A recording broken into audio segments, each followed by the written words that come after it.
Hi, thank you for joining us today. Today, we are here to talk about how to actually hold tryouts as a coach. I know as a coach myself, we have for years conducted tryouts, but I never really thought about the implications tryouts can have for young people, both positive and negative. So today we're really going to dissect the tryout process and hopefully learn some best practices along the way of things we can integrate into our own coaching strategies. Let's start by hearing from our friend, Vincent Minjares, project manager at the Aspen Institute, on their philosophy around tryouts. For us, the beginning point was always, we want everybody to have a great experience in sport. And that's really, really important because the sort of great experience piece is about, on one hand, everybody having an opportunity at the level that suits their age and stage of development. And to a degree, absolutely, we want to field competitive teams. No one denies the importance of fielding competitive teams, but it's the notion of what makes a team needs to be thought through. And so with those sort of things as sort of like the caveats, the first thing that we do is we want to build a robust process of selection that gives us multiple opportunities to evaluate players. And in that process, we're beginning first and foremost with what's their current ability. Thanks, Vincent. So our game plan today is to first and foremost understand the effects of deselection on student athletes. We're really going to look at what are both those positive and negative effects on young people. We're then going to look at the phases of a tryout or deselection process. So what do we know are the phases that we should complete? And then really start to examine some best practices and tactics for each of those. And then finally, we're going to discuss some alternatives to tryouts. So in the event that you'd like to avoid deselection of kids, we're going to really discuss some of the alternatives that we have as an athletic department or a youth athletic organization. So deselection, as it's often called, or cuts or tryouts, we've heard it called lots of different things, is really the elimination of an athlete from a competitive sport team based on the decisions of a coach. So I really want to put that into play here, the decisions of a coach. So these are coaching-based decisions, meaning the team of coach or the individual coach decides that a child or a youth is no longer going to be on the team. And again, this is for competitive sports. So we know in rec sports, we try to avoid tryouts or cuts. Everyone plays, everyone has equality on the team. But here, what we're really looking at is when we have a competitive team, when we're trying to field the most competitive team, when we cut kids or eliminate them from that team. So first, why do we have to have tryouts? Why do we have to have cuts? First and foremost is competitiveness of team, right? So we know sometimes athletes' physical ability, mental ability is not at the level we need to gain maximum competitiveness of our team. There's also youth safety issues at play. So coach to youth ratios, maybe if you have paid coaching positions, you only have one or two, meaning you can only have 12, 24 kids dependent on your coach to youth ratio for safety. We also know injury reduction, right? Different skill levels can lead to injury. So if I'm underskilled or overskilled and playing with the opposite level of player, I might get injured more frequently. So I think about this, we run a camp, and one of the things we do is when we're playing soccer, we call them like the ankle biters, right? So the kiddos that are still learning body control, and when they're trying to steal the ball from you, they kick you in the ankle accidentally, right? And so if I have a really high level player, they can kind of avoid that type of body. They can have that type of body control, versus a new player is going to kind of bite the ankles more often. And then youth engagement. So no one likes to be the kid that sits the bench. And so sometimes we have kiddos that we cut because we know they're not going to get a lot of playing time. And then last, the part we all hate talking about, though, is money. So, the more kids on a team, the more it costs. So additional coaches to maintain ratios, the transportation costs to get kids to an event, and equipment costs. So if you think about, sports like football, who oftentimes have no cutting policies, but we're buying a helmet for every kiddo that's now on the team, and helmets are not cheap. So we think about equipment costs as well. So what does deselection, what are the effects? So it's important to know that deselection for many kids can be a traumatic event. And I know some of you are sitting there thinking like, wow, of all the things I've heard that cause trauma to kids, I can't believe that, being cut from a team is that traumatic. But it's important to realize that trauma is based on a subjective interpretation of events. So what's traumatic for me may not be traumatic for the next person because it's all subjective. Deselection has the potential to be traumatic really because it creates a disorganization for kids. Okay. So they maybe have their, they've always been a soccer player and that's how they identify, and all their friends play soccer with them. And now we've cut them from this team. So there's this internal disorganization. They don't know how to prepare for that psychologically, to not have that kind of identity piece with them. So for student athletes, we know that deselection often leads to loss of an athletic career. So if I cut a young person from basketball in high school, they usually don't go on and play basketball again. Loss of athletic identity, that piece I just mentioned, loss of sense of self, loss of friendships. We know many of our kids have friends on the team. And so often this means I'm not hanging out with them after school any longer. Loss of connectedness to school. Many of our athletes love wearing the school colors. They have identity attached to that. And so with coming cut from a team comes some loss of connectedness to the school, decreased academic performance, decreased physical activity, of course, maybe not practicing anymore, going to activities, and increased feelings of anxiety, humiliation, and anger. I think probably that last one is the one that as a coach, you kind of feel innately yourself, because you're like, I know this is going to hurt this child. They're going to feel bad. They're going to be embarrassed with their friends that maybe their friend made the team and they didn't make the team. And then they're going to be angry at me because I'm the person kind of delivering this news to them. We do find, though, that there are some positive outcomes from deselection, but the key to this is that it's really only felt years after. So it's after reflection, many years kind of after the deselection process. And what we found is that what the research has found is that many of the kids really have increased resilience, right? They've learned how to deal with hardship. They've learned how to have the tools to cope with hardship, and they're able to bounce back. They may have deeper relationships with parents and caregivers who help them through that process. It's really helped them to reprioritize what was important to them. So was sport the most important thing in their life? And then it also allowed them to have other opportunities to play and engage. And so I've often thought about this when coaching kids is that, if you cut this child, maybe then they find what they're really good at, or the activity that fills the place of what was soccer for them. Maybe they've gone and done theater now, and they really find that that's where their passion lies. And so we do have folks that say, years after they were able to reflect back and saying, like, being cut from that team wasn't the worst thing because it allowed me to find my true passion. So what is the best case scenario, right? We're going to make the best of the worst case here. So if we know we have to deselect kids or we have to cut kids, how do we make it the best that it can be? What we know from research is that coaches want more support and flexibility and direction from the school. And so many times athletic directors are leaving this in the hands of coaches to just say, go ahead and, choose your team.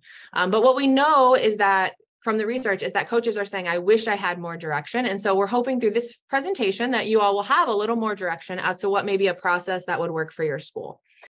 Before I share about the phases of a successful tryout process, we'll first hear again from Vincent on what it looks like to build a robust process of selection for sports teams. The first thing that we do is we want to build a robust process of selection that gives us multiple opportunities to evaluate players.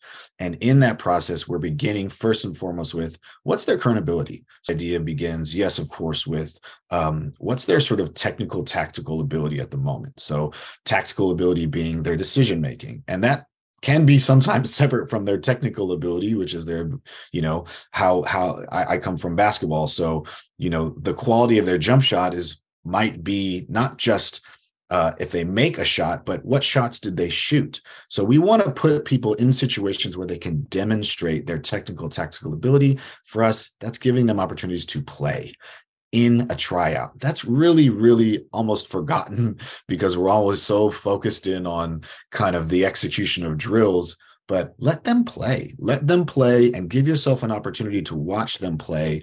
But construct the play in an intentional way. Let's put them in the situations where we feel like they're making the decisions we know they'll be challenged to make in the context of how we play and in the context of the kinds of opponents we're going to face.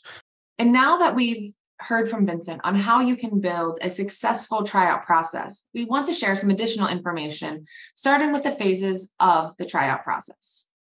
So there's really 4 phases to the tryout process. The first is the pre-tryout meeting. The second is evaluation and team selection. So this is what most of us think of as the evaluation process. Like this is where we're evaluating athletes. The communication of deselection. So how do we let the kids know if they made the team or they didn't make the team? And then post deselection reflections. Okay. And that's the part that probably very few are doing. But this is kind of one of the phases that we'd like to share today to hopefully see if more coaches could integrate it. So first, let's go through phase one, the pre-tryout meeting. The goal here is to really set common expectations for the student athletes, parents, coaching staff, and athletic administration. This is really your chance to communicate how you are going to form the team. So how long are the tryouts? Usually the recommendation is 3 to 5 days. What criteria are you going to use in the selection process? How will you notify the kids and when? Okay, so the time frame. So is this, how am I going to tell you whether you made the team or didn't? And how long after that tryout process ends? Is this going to be the next day? Is it going to be a week later? The minimum and maximum number of student athletes on the team. So what number are you trying to get to? This is really about, if I have 120 kids trying out for the team and I have 20 spots, this is really going to help set the expectations for kids that I have a slim chance of making this team versus if I'm on a team and I have 24, there's 24 people trying out and I have 22 spots. Okay. Now a student athlete may say, like, I have a pretty good chance of making that team. And then commitment that the student athletes will be obligated to perform. And so really what that means is, if I make this team, what are the expectations for me? What do I have to do the rest of the season? Are we practicing 5 days a week? Are we practicing 3 days a week? Will I be going to games or practices on the weekend? And really what that is about is this allows a kid to deselect themselves, right? This is where you're telling a kid, these are what the expectations are. Would you be able to meet them? And then the child may say to themselves, you know what, that's not really what I want to get into. That's not what I thought it was going to be. I'm going to deselect myself and say, I don't want to do this. But this also helps you with parents. Okay. So this is really about communicating clearly to a group of parents who are as nervous probably as their child about making the team or not making the team. And so this helps you, when the parent is talking to their child about the tryout process, they make sure that they're communicating the same materials that the coach has presented. All right, so that's the pre-tryout meeting. This can be done in person. This can be done through a handout. This can be done through an email. But the key is that there's some form of communication really that communicates these specific elements. All right, so now that you've kind of communicated, it's really time to get to the meat of the tryout process, which is the evaluation and team selection. So really what you're doing here is you're determining which student athletes have the greatest likelihood of success. Now, I say that, and I have this little quote here as a caveat, is that NBA and NFL drafts have really only been able to be accurate in the first and last rounds. So what's that saying is we're really good at predicting who will be the best kid on the team and who will be the worst kid on the team, right? But between that, there's a lot of gray, right? And we all know that as coaches, is there's a lot of kids that surprise us, who maybe 1 year come in weaker and over a course of a year grow exponentially. Okay. And there's kids that we think, oh, they're really going to excel this year. And maybe they kind of flatline out or don't quite meet expectations. Okay. So just keep that in your back of your mind. So as we're doing the evaluation process, some coaches like to write this down and some like to do it kind of more organically in their mind. There is some thought around that you should write this down. The reason is it creates for you a defendable selection process. Okay. If anyone ever asks you, you have it clearly documented why you chose, kid A over kid B. It also helps you as a coach not make snap decisions on athletic performance or rely on your gut feelings, right? So you're watching a drill and a kid is having a really hard time with this one particular drill. You document that, right? But later that night, you just remember that drill in your head. But when you look at their paper, you're like, oh, wait, you know what? The other 4 drills they excelled at, they just really struggled in this one area. So it really helps you kind of not make those snap decisions.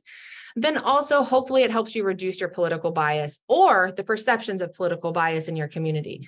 And so what this really is about is helping to create some type of framework where you're kind of ranking or judging kids against each other to really kind of eliminate some of that bias that might be in your mind. So I had someone's older sister, or I had, I used to coach their dad, right? Some of those things that we don't even really know we're doing, but we're putting a bias on it. In your written rubric, you might also want to consider including some non-sport skills that a child may bring to the team. Let's hear from Vincent on one additional consideration for this rubric. When we run selection processes or trials, are we actually evaluating how they learn? And how kids learn is an interesting thing to try to assess in a trialing process, because we know that players get better over the course of the season. We know that how players respond to coaching is an important part of how they enter into our team. So as an example, do you build in challenging new, do you build into your selections a way of assessing how they respond to a new idea? So as an example, let's create a 3-on-3 game. Let's play this 3-on-3 game. And then in the middle of it, we're just going to interject a new rule, a brand new rule that was completely unexpected, that forces them to adapt or change in some way. Let's stop and assess a few things as we go through. Who's asking questions? Let's put them into small groups to discuss that change in rule and strategize. Who is interacting with their team in a way that suggests that they're interested in really embracing this new challenge? So those are two things. Are they embracing the new challenge? Are they asking questions? And then, of course, are they playing differently? Have they adapted their game to the newness of the activity you presented in the selection? And if they've done those three things, you might have someone who actually is really important to your team as a learning focused embracer of hard challenges, who's going to work with your team. We need to build that into the selection process, because we know that's so important, to the team, but also, what does that tell us about that young kid? They're going to get better because they're going to embrace challenges, and they're going to really take that on board. And it's probably because they love the game. All right. So then when we're looking at selection, we're really thinking about kind of criteria in 4 main areas: the ability, psychological attributes, developmental state, and coach, player, team fit. Okay. So ability is really what we all think about: technical skills, style of play, size and athleticism. Then we think about psychological attributes, like, do they have a high work rate? We hear all the time, which kid was the hard worker, right? Do they have a good attitude? Are they coachable? And do they have growth mindset? Are they really excited about learning and wanting to get better? The third one here then is developmental state. So where are they at in their growth and maturation process? And I really kind of want to point this out for middle school coaches. We know for kiddos, there are some kids that grow early. There are some kids that grow late. And so really, if we only ever take those kind of kiddos that are the biggest, strongest, fastest, we eliminate a group of kids that may just be growing at a later rate. So there's lots of literature out this, and I'm not going to do it justice here in this brief thing, but there's lots of literature to really look at, relative age effect and this kind of growth. But I want you to think about that as you're choosing kids. Is this just a child who has a lot of technical skills, but maybe has not just grown as quickly as their peers? And then the last area is coach, player, team fit. So, will this kid have opportunity to play? And I think about this in relation to JV varsity selection. So I could put this kiddo on a varsity team. They might not get any time, or I could put them on the JV team where they play every moment of every game. Which one is better for their development? Anticipated role on the team, style of play. Do they fit our style of play? So if we're a kind of, a fast-paced, long ball playing soccer team where we send the ball out and it's a forward who can chase onto that ball and has a lot of speed, maybe they fit our style of play, versus a forward that's more of a holding forward who is going to be one that we try to target and they hold the ball while other people run to them. Okay.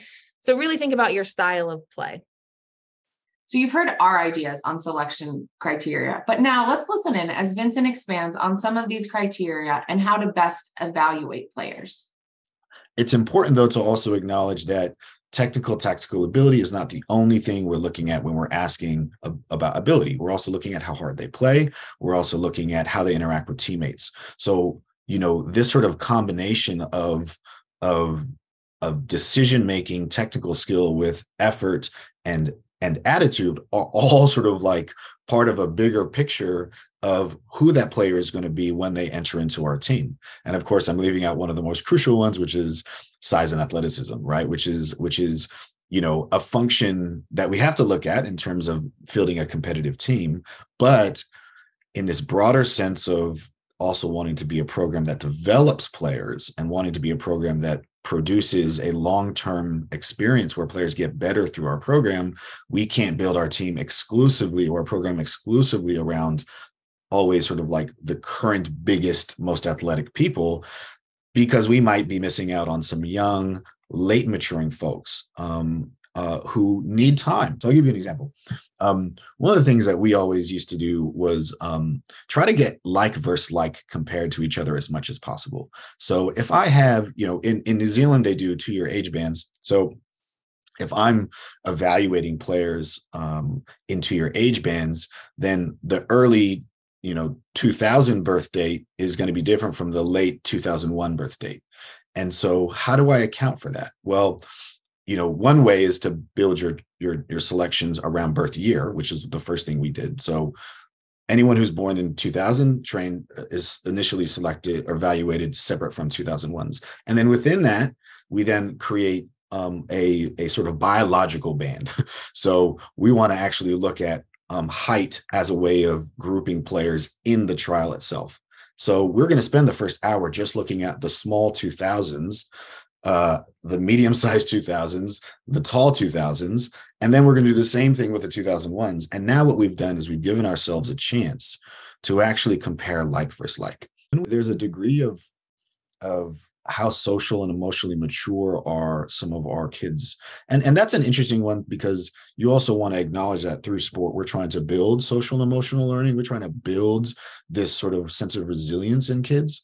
But evaluating that is really a function of who is really, really struggling to respond to not playing well in the context of the game itself and the activities we're creating. So, who's disengaged, who's frustrated because they don't know their teammates.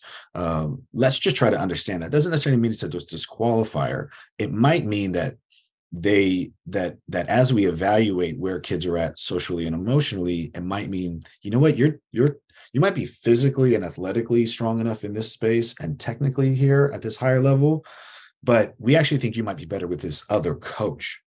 And that creates that sort of third rung for us, which is kind of the coach environment fit.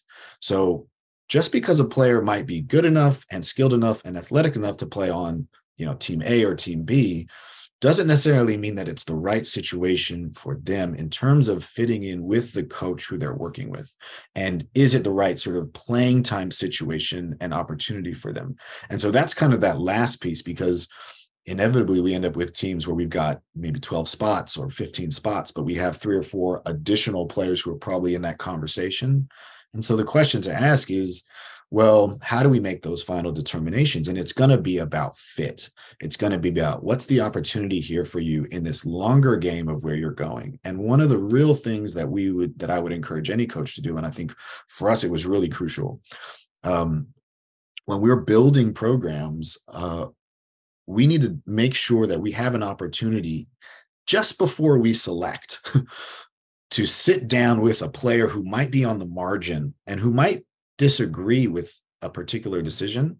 Let's sit down with them. Let's have a conversation with them, and let's explain to them if they're going to, it could be you've made the decision. Here's why we're making the decision, but we're telling you before we've made it public so that you can understand where we're going and you're not, in a reactive emotional state about the decision. But also, hey, listen, we care about you. We're invested in you. We want to see you have a great year this year. We think the best situation for you is going to be here because you're going to have a more opportunity to play. You're going to have an opportunity to play with a coach who we think is perfect for you. Or it might be the other way. We actually think you actually need this year to become a reserve. It's better for you to be a reserve on a team. You've always been the best player on a team. This, we believe, is great for your development this year because you'll have an opportunity. All right, we're ready to move on to the deselection process. All right, so now we've kind of had the pre-team meeting. We've evaluated the kids, hopefully through some type of written rubric that we've developed, right? I'm not going to tell you what that rubric is for your sport. And now we need to communicate deselection to the kids. We've picked our team. So this is really just how are we notifying the student athlete? What we found is that, what's been in the literature is that individual student athlete meetings, if possible, the best way to deliver this information to a kiddo is in person with them and meeting with them immediately. Okay. Kids don't want to wait. That creates anxiety, right? So it creates anxiety if I'm waiting 2, 3, 4 days over the weekend, right? Kids would like it to delivered immediately. Now, that being said, some of you may have very large teams and you're cutting a number of kids. And so the more that you can do this, the better, but there are caveats to size and understanding, right? Privacy for student athletes. So for a way that they can be told that does not create embarrassment. So whether that's you and the assistant coach, have a meeting in a classroom, and then the kiddo can walk out a side door to meet their parents. Okay. But some way there's some privacy for the student athlete. And then the other key is encouragement, encouraging this child to continue to play the sport. What we know is that lots of kids drop out of sport in middle school and then continue to drop out in high school. And so what we want, though, as a nation to have physical activity for our kids is to encourage them to continue that physical activity. And so even if it's not at the level of your competitive team, encourage them to find other places where they can continue to play the sport. Some strategies within that individual student meeting that I think are important to talk about: be upfront. Okay. Giving bad news is not easy, but not getting straight to the point is even more difficult for the student. So be upfront. That's, right at the beginning. Congratulations, you made the team, or I'm sorry, but unfortunately you didn't make the team. Be direct. Give precise feedback. Don't try to be so general, like we had a lot of good players try out this year. Okay. Give them actionable, direct feedback of concrete skills, techniques, tactics that they can improve on.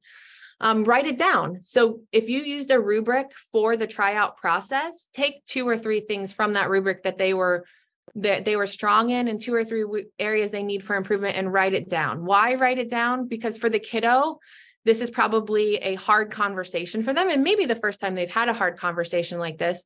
And so when they get home, they can reflect with that piece of paper of things they were strong at and things that they need to work on. And then they also have that to share with the parent. Okay. So they have some kind of concrete things they can work on. And then always partner up. Have at least 2 coaches in the meeting with student athletes. Don't do these meetings alone. This is both for your safety and the student athlete's physical and psychological safety. We always say triplets. So always have at least 2 coaches, just to make sure that sometimes as you're explaining something, your co-coach can jump in and say, like, for instance, or add in or reframe something for the kiddo in a different way, or say it slightly, add some extra context to it that maybe helps the student athlete sit with the information better, understand it better. All right. So now that you've had the difficult conversation, kind of the final phase is post-selection reflections. And so this is really the goal, is to allow the student athlete to reflect on the process, right? And to hopefully have continued growth, both physically and psychologically. And so ways to reflect with student athletes. If you're a teacher, can you check in on that kid at school? Do you know how much it means to a kid that even though I had to cut you from my team, I still care about you, and I'm going to find you in the hallway to check in to see how you're doing? Okay. Write a letter that thanks students for trying out. So, a week or 2 later, send a letter out to all the kids that didn't make the team, and just again, say how much you appreciate them trying out. Create skills and drills sheets that go out to the kiddos that didn't make the team, things they can work on. Invite students to participate in open practice days. So maybe, once a month you have an open practice days, and those student athletes who didn't make the team can still come and get some practice and some coaching. And then maybe invite those students who didn't make the team to come to home games, or give them a role on the team if available. There's always the team manager or statistician or videographer. Maybe invite them to participate in some way like that. Now, I know, again, we're a large school district. You might not be able to give every student a role on the team, but maybe for some you can. And I really think it's important, these skills and drills sheets. So if I did deselect a kid from my team, can I give them a place in our community where they can continue to get better and they can continue to find additional practice time? And so whether that's your local, for basketball coach, maybe there's a local place where they can go get shooting support. Maybe that's a open field soccer event that happens every Sunday in your community. Where are some places that they can go get some personalized support or training to help them maybe have the opportunity to make the team the following year? Or if, you're a kid that you're like, hey, they're not really a competitive styled kid, and I think they would love a rec league. Is there a rec league you can refer this kid to in your community that maybe they could continue to develop their skills and have fun playing the game. All right. And parents, I know this is always a hard process for parents as it is for student athletes. I have 3 kids of my own, and, seeing your child upset is never easy for a parent. So really, as we talk about this, parents want to know how they can help their kid and how they can support their kid. And so I like to, in the kind of pre-meeting with parents, give them some strategies or some ways that they can support their kid through the tryout process. One is communicating about emotions. Make it a safe place for your child to process frustration, grief, loss of identity, right? This is throughout the whole tryout process. Make it okay for them to say, I'm anxious, I'm scared, I'm nervous, right? The more we communicate about emotions with our children, the more they'll communicate with us about theirs as well. Positive reframing. So help your child reframe deselection as an opportunity for growth outside the sport or a new opportunity in their life. And then help them have a broad social network. And so in the event that your child is deselected, who else may be their friends that have other activities that your child likes to hang out with? Help them make those connections right after the initial loss of the team to really have a diverse social network.